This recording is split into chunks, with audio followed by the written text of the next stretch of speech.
Oke teman-teman, kembali lagi bersama saya di Automatic Trader. Oke ya, kemarin itu rame banget soal AI DeepSeek ya teman-teman ya.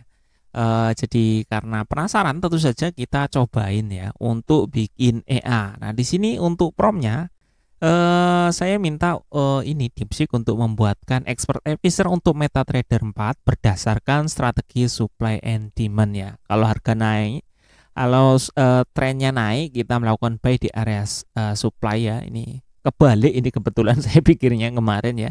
Dan untuk mengidentifikasi trennya kita minta untuk memasukkan indikator moving average dan juga trend line.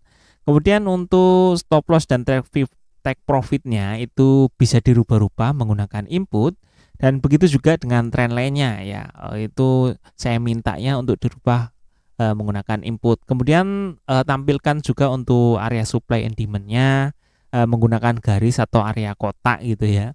Dan buatkan juga untuk interface panelnya yang menampilkan informasi kayak akun, equity, lot terbuka dan macam-macam ya. Di sini dia langsung menjawab dan ini dia ya. Untuk kodenya ya, jadi kita langsung dikasih kodenya ya, tentu bukan file EX4. Kita dibikinkan ini untuk lot size-nya, dan kemudian sini ada identifikasi trend dengan menggunakan moving average ya.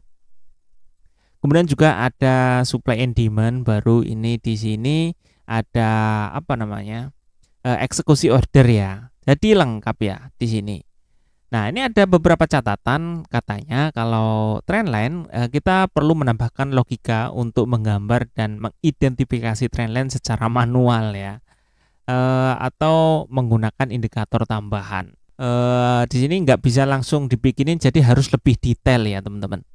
Kemudian apakah Anda bisa membuatkan expert advisor yang lebih kompleks ya? Langsung dijawab ya seperti ini. Dia bikinkan untuk rule yang saya sebutkan di atas tadi menggunakan fitur-fitur tambahan yang lebih bagus ya. Di sini ditambahkan untuk push use trend line true, kemudian ada colornya bisa di setting, kemudian risk present tag-nya bisa diatur gitu-gitu lah ya. Ditambahin trailing dan macam-macam ya. Dan juga yang lain-lain ya teman-teman. Di sini langsung dibikin. Dan kemarin itu tentu saja langsung saya copy paste dan saya coba ya teman-teman. Dan tampilannya seperti ini untuk source code ketika dimasukkan ke dalam meta editor ya teman-teman. Dan ini ya, ini saya compile dan memang enggak terjadi error teman-teman. Tapi kemarin itu kalau kita tambahkan ya, itu ada beberapa yang masih kayak ada error, 2 error kemarin itu ya. Misalnya kita ambil contoh ya, kemarin itu errornya di bagian sini ya, void execute order ya teman-teman. Ini kalau kita copy dan kita masukkan ke sini ya, mana void execute order ini. Nah ini kalau kita delete ya, nah bagian itu kemudian kita paste, ini kita compile ada error teman-teman. Nah ini dia ya. Jadi errornya ini adalah variabel sudah didefinisikan ya. Kalau kita cari di sini, nah ini SL-nya ini kan sudah didefinisikan di sini, dan dia ada di dalam satu fungsi ya teman-teman ya, di sini fungsi execute order ini. Jadi ini sebenarnya nggak perlu didefinisikan lagi. Kita tinggal hapus saja seperti ini ya teman-teman. Itu terus kita delete saja seperti ini. Ini SL-nya juga seperti ini ya, delete. Nah, memang ada beberapa ya. Selain itu tadi kemudian ada di bagian new SL. Nah, ini ya teman-teman ya. Ini di bagian void trailing stop. Nah, ini ya. Ini kalau kita copy. Nah, ini kita compile dulu lah ya. Compile seperti ini. Nah, ini ya sudah nggak ada error ya, atau errornya sudah hilang. Kemudian kalau trailing stop tadi sudah kita copy ya. Kemudian kita paste di sini. Kita delete dulu. Nah, kemudian kita pastekan di sini. Kita compile. Nah, dia ada satu error ya, yaitu new SL variabelnya sudah didefinisikan ya. Nah, ini dia ya. Jadi persoalannya dia itu seperti itu. Jadi ada variabel yang sudah didefinisikan dan bisa digunakan ulang di fungsi yang ini gitu ya. Ini trailing stop, dia masih mendefinisikan lagi ya teman-teman. Ini membuatnya menjadi error. Sebenarnya solusinya gampang ya, tinggal dihapus kayak gini. Kemudian kita compile dan errornya sudah hilang ya teman-teman ya. Nah seperti itu ya. Sebenarnya ada kayak error-error gitu, dan saya kira itu enggak masalah ya. Tapi kalau memang bener-bener awam banget, kayaknya memang agak-agak masalah ya. Kadang-kadang itu kalau misalnya ada error seperti itu, nah ini ya, ada error satu seperti ini. Kadang kalau benar-benar buta dari segi coding ya, itu bingung ya, ini harus diapain kan gitu ya teman-teman ya. Ini harus diapain? Apakah ini dibuang seperti ini gitu ya, atau seperti apa gitu ya? Ya solusinya belajar dikit-dikit lah ya. Jadi nggak harus banyak, tapi kalau dikit-dikit ngerti ya itu gampang ya kita ngedit-ngeditnya ya. Kita tahu itu persoalannya di mana dan kita bisa selesaikan, dan kode itu berjalan seperti seharusnya gitu. Jadi walaupun kita edit, yaitu nggak merubah dari struktur aslinya ya, atau struktur dasarnya gitu. Kalau kita buka di MT4, nah dia tampilannya akan seperti ini ketika di chart ya teman-teman. Jadi di bagian ujung chartnya ini ada semacam kotak ya di sini, seperti yang tadi kita minta. Jadi ini adalah area untuk demand ya teman-teman. Dan misalnya kita buka ya chart baru, ini kan BTC ya, seperti ini, dan ini kita tarik ke chart ya. Ini saya kasih nama BBB ya, asal aja.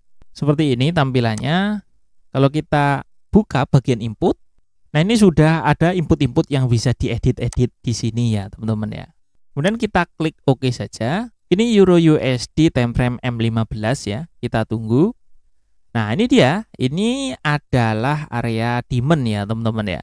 Dan dia menggambar secara otomatis, dan panel yang kita minta ternyata ditampilkan seperti ini ya. Cuman ya sederhana sekali. Kelihatannya kita perlu memasukkan untuk perintah yang lebih detail dan jelas seperti yang kita mau ya. Kalau kayak gini terlalu sederhana ya teman-teman. Walaupun bisa kita edit ya, harusnya apa ya, AI itu bisa mengerjakannya langsung gitu ya. Nah, persoalan baru muncul ketika melakukan backtest ya teman-teman ya. Di sini bisa kita lihat ya. Ini saya backtest di sini ya tadi, XAU USD, time frame-nya H1, nah seperti itu, dan reportnya seperti ini ya. Padahal ini dalam kurung waktu sekian bulan, tapi untuk total trade-nya ini 1.800 ya, 18.000 malahan ya teman-teman, dan hasilnya tentu saja di sini margin call ya. Kalau kita lihat grafnya ya teman-teman ya, nah grafnya nyungsep seperti ini ya. Nah, dan ternyata dia itu memang ada error ya teman-teman. Sebenarnya bukan error ya bilangnya, tapi kekurangan kita untuk memasukkan perintah jumlah ordernya gitulah ya. Di sini kita buka untuk chart backtestnya. Nah, tampilan untuk backtestnya itu seperti ini ya. Jadi ada persoalan di sini, dia melakukan sell secara terus-menerus pada satu momen ya teman-teman ya, dan jumlahnya sampai 18.000 itu tadi ya. Jadi di sini persoalannya tentu saja kita kurang detail ya untuk menambahkan informasi atau perintah bahwa kita hanya akan melakukan satu transaksi saja ketika ada satu setup ya teman-teman. Jadi kalau membuat seperti ini tentu ya kita harus benar-benar detail ya, seperti yang kita mau itu. Hal-hal kecil seperti ini kalau tidak dijelaskan kepada AI, ya hasilnya bisa jadi seperti ini teman-teman. Ini ada chart numpuk. Sebenarnya bukan cuman AI ya teman-teman ya. Kadang-kadang kalau kita nulis kode sendiri dari awal, ini kadang-kadang dulu ya awal-awal itu suka keliwat ya teman-teman ya. Artinya kita itu tidak memasukkan filter untuk menyaring ya, hanya untuk melakukan satu transaksi saja di satu setup ya teman-teman. Nah, kalau di coding itu harus ditambahkan ya teman-teman. Di sini kebetulan tidak ada ya teman-teman ya. Kalau kita membuat EA menggunakan efek generator pun sama ya. Jadi itu harus ditambahkan dulu. Kalau enggak ya hasilnya sama saja seperti ini, dia akan numpuk ya teman-teman. Jadi teman-teman ya, di sini ada beberapa poin ya. Yang pertama tentu saja ini kita harus memasukkan sedemikian detail sampai bagian-bagian kecil yang mungkin kadang-kadang kita nggak kepikiran. Seperti misalnya kita hanya akan melakukan transaksi ketika belum ada transaksi yang dibuka, seperti itu ya teman-teman ya. Kemudian untuk bagian panelnya itu juga harus dijelaskan bahwa ini misalnya menggunakan rectangle atau warnanya seperti apa, kemudian ukuran huruf, sedetail itu ya teman-teman ya. Kemudian yang lain misalnya kayak sedikit error seperti ini, tentu saja ya itu harus manual ya kita editingnya. Oke teman-teman, jadi kalau kalian punya ya untuk AI yang cukup sederhana, silakan bikin saja menggunakan AI ya atau artificial intelligence seperti ini, dan ini gratis ya, tidak perlu bayar. Bisa kalian pakai DeepSeek ataupun ChatGPT ya teman-teman, sama saja. Silakan dimasukkan perintah kalau AI-nya cukup sederhana, tapi jangan lupa perintahnya harus detail ya. Oke teman-teman, terima kasih buat teman-teman yang sudah nonton video ini sampai selesai. Semoga video ini bermanfaat dan sampai ketemu lagi di video saya berikutnya.